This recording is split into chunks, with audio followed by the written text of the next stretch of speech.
Okay, so hi folks and welcome. Hope everybody's safe and well. In this edition of Let's Talk Community Sport Hubs, we're going to be looking at the opportunities that community sports hubs have taken during the pandemic, and particularly where they've collaborated with other organisations in the local communities. So to help me explore this topic by providing their experiences are a couple of hub officer friends of mine. So delighted to welcome Greg and Alison to this virtual meeting room that we're in. Welcome, guys. Thank you. Thanks. Thanks for joining us. In this conversation, we're going to ask you both to share your experiences with your peers so that we can collectively think about how we improve the support that we offer community sport hubs across Scotland. Greg, you're obviously Community Sport Hub Officer in Clackmannanshire, having previously been in the role in Perth and Kinross. And Alison, you're with Leisure and Culture Dundee, been in that role now for over 4 years. So you've both been working through the pandemic, no furlough, although Alison, I know your role did change a wee bit over the last 8 months, which I know you'll tell us a little bit about. So really looking forward to learning what's been going on at your community sport hubs. We all know it's been a really challenging time for everybody over the past 8 months, I guess, professionally, but also personally. But the challenge has also provided opportunities for community sport hubs to show what they're all about. And I know that you've both seen amazing examples in your hubs that emphasise the principles of community sport hubs. And I'm keen just to learn a bit about what's been happening. So Alison, I'll come to you first. And I'm going to start off with a social media sensation. I've heard a lot about this fella in Dundee that's dancing about the streets and encouraging people to get active, and I believe he's got some sort of connection to one of your community sport hubs. Is this true? Yeah. Firstly, thanks for having me on. Thanks for the invite. Looking forward to the chat with yourself and Greg this afternoon. But yeah, her dancing sensation in Dundee. Yeah, so one of our football clubs, lucky enough to have a member of staff at Dundee West, who are part of Dundee Northwest Community Sports Hub. And the club made the decision when we went into lockdown that they weren't going to place their member staff on furlough, that they were actually going to use him to help kind of the wider community during lockdown to increase their kind of connections locally. So they've done loads of different initiatives, from helping at the local food larder to delivering lunches to helping at the local childcare hub. But yeah, one that went down extremely well was the one that you've just referenced there, James, was their street fitness activities. So Tam, who's the member of staff, he went out every week with the music on, and he would do different kind of street fitness activities, fitness moves. Local families would come out in their gardens, obviously socially distanced. They got to wave across the street to each other, have that interaction that they weren't having with people. And yeah, it was a lot of fun. It brought a lot of smiles to people's faces. It helped kind of grow the profile of the club within the local community as well, helped reach local residents that they weren't engaging with previously, and just building them relationships both with other community partners and also with wider local residents. So yeah, no, it was a great bit of fun. Helped in terms of keeping people fit and active. It helped on social isolation as well during the time where we were all in lockdown. I would say as well during the time probably Tam's rhythm did improve during the time as well, which was good. But no, he'd done a great job. It was good. It was just something a bit different. I know there was lots of online kind of fitness activities throughout the year, but in the Strathmartin ward in Dundee, where this hub is located, there's a really kind of high area of deprivation. A lot of people don't have access to kind of technology that's needed to maybe access like the Joe Wicks workouts. Yep. So that was kind of a thought behind it as well, to kind of engage with people who maybe didn't have access to kind of more kind of public and wider known fitness activities. So yeah, it seemed to go down really well. Well, it's certainly the news certainly spread down here to Dunfermline, so I know that's not too far, but it was great to see on social media. The first thing for me in terms of reaction really is just the leadership of the club to make that commitment to continue to employ and deploy that staff member in the community instead of taking the furlough opportunity that was available. So that's amazing. But one of the things you touched on there was the new connections that it brought to the hub from these community members? You know, it sounds a wee bit like me of sports version of Clap for Carers almost, you know, and instead of being out there at 8 o'clock banging your pots and pans, you know, you're out there connecting to, you know, this known figure in the community. But what's the hub learned from that? You know, it's obviously kind of engaged with new people, new residents in that community. What kind of things have they learned in terms of what the needs of those residents are? Yeah, I think it's learned a lot because it's given them kind of access to people that they hadn't connected to within their area before and within their community. Yep. From that, they can then start to have discussions about what their needs are. But these are people kind of before COVID, before lockdown, that they weren't having any access with. And just in terms of the football side of things, doesn't really have anything to do with it at the moment. It's building that relationship with the people to then see what their needs are and to see how the hub or the club can respond to that. So yeah, the club's really taken that on board. It's also learnt a lot, I think, from the other community partners that it's worked with, who are non-sporting organisations. So, for example, a follow on from that, during the October holidays, the club ran a camp which had some football activity in it, but also had some arts and crafts, had some fitness, and then they linked up to kind of get a free lunch for the kids as well, who would usually get a school meal. So that was kind of a follow on from the partnerships that they created during lockdown, which this time last year wouldn't have happened, and then that would have meant that obviously the kids would have been deprived during the holiday period as well there. So I think that's something that they've really learned about the value of having partnerships with non-sporting organisations within their community. Yeah, and that's great to hear. It's been a real common theme from the stories I've heard across all the community sport hubs about these new partnerships that are now being explored by community sport hubs. And that's down to them doing things like what they did. You know, the fact that they put themselves out there in the community, they raised their profile. You know, I'm aware of that, and I'm not in Dundee. People are going to, you know, want to hook in and be part of that. Yeah, I know from speaking to members of the clubs as well, is that obviously COVID's been absolutely horrendous in terms of the impacts it's had on everyone, but in terms of the connections that they've made within the community, it's been a positive. Because we'd never have had them connections previously. Might have not focused on it the same way that they have this year to respond to what the local needs are in terms of the pandemic. And that's great. I mean, that's the principles of community sport hubs just being born out, isn't it? So Greg, I'm sure you've probably got a similar story of Clackmannanshire's kind of version of TAM, or a similar story to the one in Dundee, where you've had a hub taking a simple but a different approach to connect to the community over there. Would you mind sharing an example with us? Yeah, sure. So it's actually one of the newer hubs. So this pandemic has actually been a real opportunity to kind of move along one of the hubs that was probably a development stage, probably before the pandemic, who have now kind of really accelerated their progress and really kind of, they were maybe, if you're looking at their continuous improvement model, they're probably at the identifying leader stage, but they're now really working through to making it happen. And that's the Socky Community Hub. Yeah. They've been fantastic in terms of their online delivery.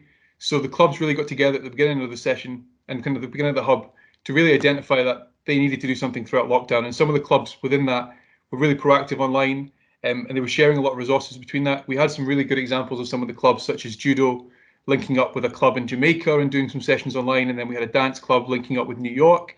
And they've been really fantastic opportunities for those clubs to kind of develop themselves, but then also kind of capture new members, which has been a really productive kind of real opportunity for those kind of organizations to get new people into the sport. But then the hub really identified that people in club sport were kind of taken care of. The clubs were kind of having things on for them, and there was opportunities to participate. So they really went ahead and kind of pushed the social media, online live sessions. So like similar to what Alison was saying, the Joe Wicks kind of element of it. There was a really local approach to that. And then throughout lockdown, we set up a Facebook page, and we had live videos on pretty much every day of the week. And it was led by volunteers, part of the hub. So we had circuits, and we had yoga, and then we linked in with a wee bit of what sport development are doing and where I supported. And we had some of our coaches come in and deliver sessions. And it was quite a really good opportunity to engage with new organizations within that area, because essentially we would kind of target and promote and kind of, what's the word I'm looking for? We would try and coordinate an approach. So we would know that the video was going live on a Monday, and we would ask all the organizations around the area to share that video at the same time, so that it would go live to multiple platforms at multiple times on Facebook. And I think we've been keeping this going from March, and it's still going now. And I think we've had over 85,000 views, which is incredible for a tiny little area like Socky. And we've really kind of captured that in-between market, where the hub identified that people weren't getting active, so the 30 plus age group. and we can see from the Facebook analytics, etc., that the people that are doing the sessions online are that kind of age group that we haven't captured before. And then obviously we've got all the clubs within that network doing really productive things in terms of their online sessions and delivery. Like I said, the judo club and the dance club in particular. Yeah, I mean, it's been really interesting over the last 8 months, hasn't it? How the kind of world's gone virtual, and we find new ways of connecting to existing or potential participants that we never kind of thought about before. So again, it's just I guess the opportunity that the pandemic brought.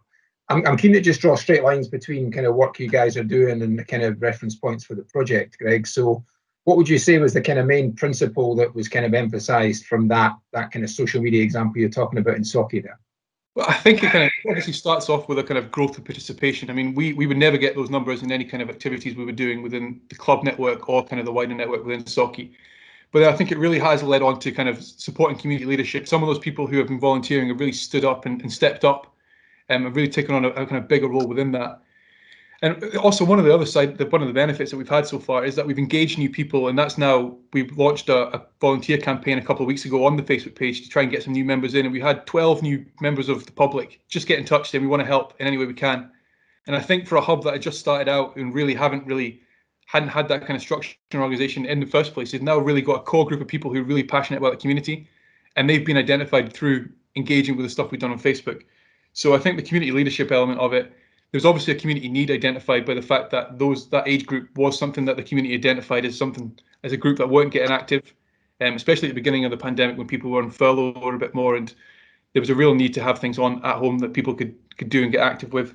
Yeah. And obviously I think it does tie into a range of sports as well. I mean, obviously we had the yoga on, we had circuits, we've got the club sport. So I think we really tried to tailor activities from across the age groups and abilities as well. So we had beginner sessions up to more advanced HIIT sessions. So I think we tried to tie it in with all the principles of the hub network, and I think the group were conscious of doing that as well, and they knew what they were doing when they'd done that. And obviously the added benefits of getting the community engaged and getting more volunteers has been really productive. Yeah, I mean, I think both those examples that you talked through there, both you guys talked through, is clearly owned by a local community leader.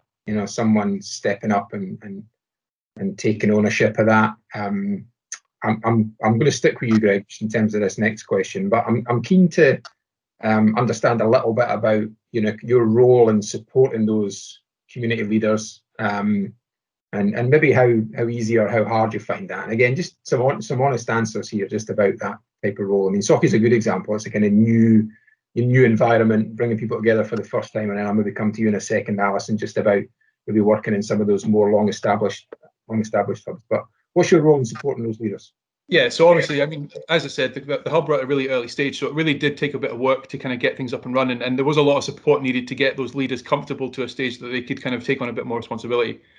I think in terms of practical elements of it, around the club network, I spent a lot of my time at the beginning of furlough, or beginning of kind of lockdown, of helping clubs set up Zooms, try to talk them through the processes of how to run activities online, and then sharing resources from other clubs who have been doing it well to other clubs, saying this is what this club are doing and this is how you could do that. So it was really kind of tying in the good work that's going on and sharing that across the hub network, but then also some of the practical elements of actually talking to someone through a bowls club, how to set up a Zoom session, and phoning them up and talking them through it, and kind of advising them on what webcam to get, etc. So there was some of that element. In terms of the social media stuff as well, the Facebook page was initially kind of set up by me and then given admin rights to those people in the community to then take over. Obviously, with me working full time and available throughout the day, some of the comments or inbox questions I could answer, whereas those people who are at work couldn't do that, and they would do it in the evening. So at the beginning, there was a lot of kind of practical element for me, but then I think as we're moving along, the community have taken a wee bit more ownership of it, and I'm at the stage now where I'm just overviewing it, especially the Facebook page. I just kind of check things off, and it's kind of running itself now with community members and volunteers. And that's probably one of the real tricky balances of being a hub officer. How much do you do, and how much do you empower? And it sounds like you've kind of struck a bit of a balance there. What about you, Al? What about example in Dundee and how you're supporting the leaders? Yeah, I think we've got probably a bit more developed hubs in Dundee now. Quite a few of ours have been running for about 10 years. A lot of them are kind of looking at kind of like a changing mindset in terms of their kind of next level and how they're going to move forward. And I think connections are really key in that, and being connector between the hub and maybe other organisations, whether that's non-sporting organisations. From my experience, the communities officer has been one that's been quite key as well. We've got a community officer within each of our wards in Dundee, and they know everyone within the community, and they know every organisation, and they're kind of a key kind of contact in terms of how we can link up with other organisations who we've not linked up before. So yeah, our experience kind of in terms of maybe linking the hubs to the communities officers is one that's been quite beneficial for us.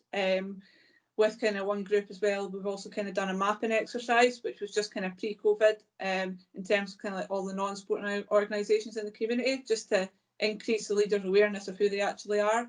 Because I think that's kind of the first thing before you actually work with them. You need to obviously find out who they are. So that's kind of a bit of an exercise we've done as well, just for awareness, to kind of think how we could work with them moving forward.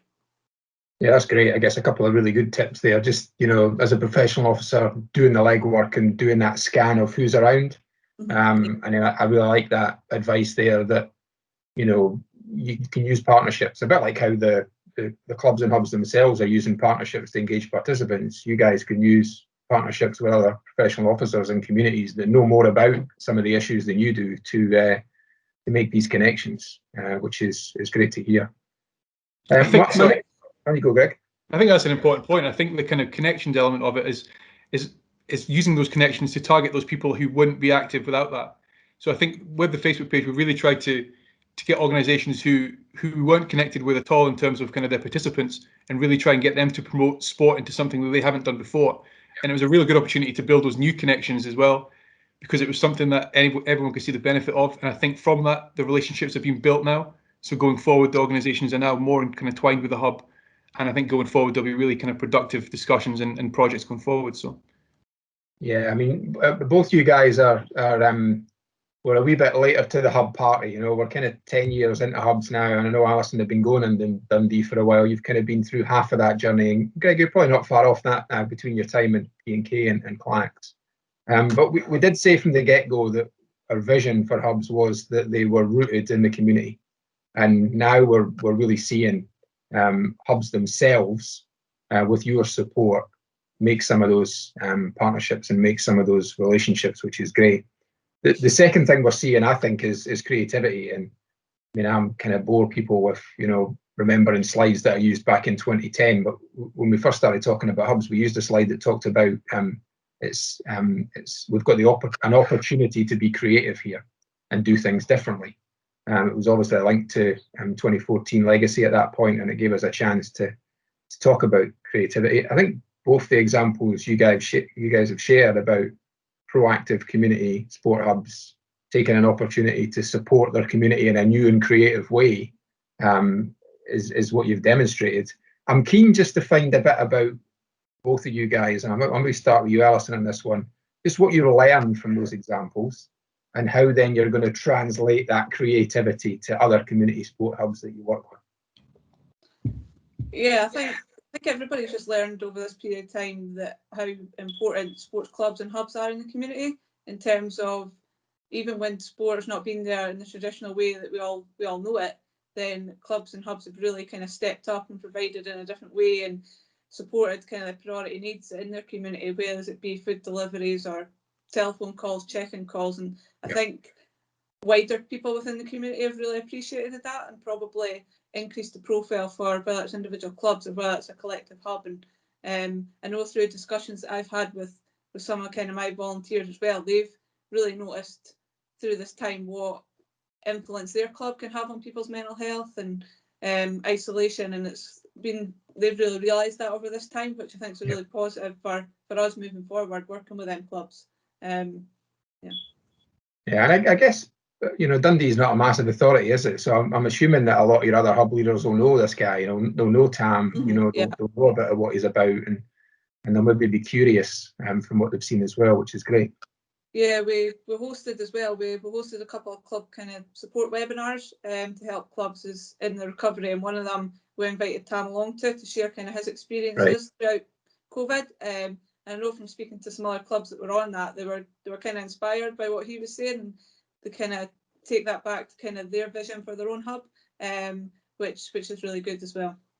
Yeah, listen, I think that's a great point, and we'll have a lot of kind of new hub officers on this call listening to the conversation today, using local leaders to connect to other local leaders is a really sensible way to go about things. They're more likely, I think, to listen to them than they are listening to us as professional officers. So I think that's wise words. What about you, and then in Clacks, Greg, around what you learned from the last 8 months, and how you're going to take some of that creativity to other hubs?